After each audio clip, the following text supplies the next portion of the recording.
Help us understand some careers that are already here or that you see sort of on the horizon in a decade or so from now. Fantastic. Career pathway is important. Everybody gets an education to make a meaningful contribution, whichever sector they choose. So let me start with research and academic sector. And so that is a pathway I have chosen. I did my undergraduate degree, my master's, and a PhD and a postdoctoral fellowship to be able to pursue research, which is an honor of my life.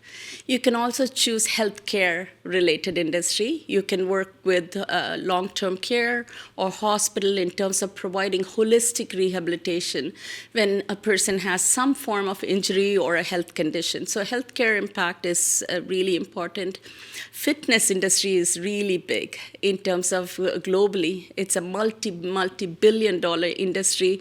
Again, those could be one-on-one as fitness trainers, or it could be corporate fitness professionals. So those are some expanded capacities. But more meaningfully, if it's in seniors' health, it could be in the continuing care sector or long-term care as an activity specialist. It can also be in the government sector in terms of influencing policy, because we do need strong, sustainable, healthy policies that govern various systems and sectors of our society. So again, many incredible civil servants, politicians have kinesiology background, and that's again a career pathway of choice of some. You've made a career transition, like we discussed, from nutrition in a way.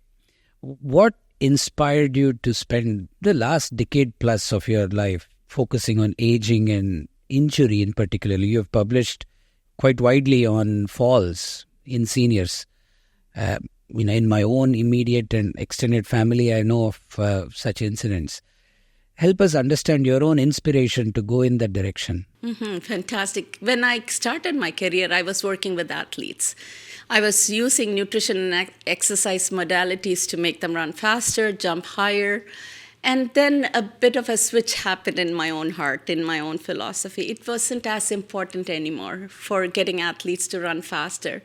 And I reflected on if I use the same modality to enable a senior to be able to be independent even in their own home, it gave me a lot more satisfaction and it was a lot more meaningful for me. So it was sort of a philosophical shift in the approach to research. Pursuing bold and meaningful research has been very important to me, and this is an incredibly important way to give back to society.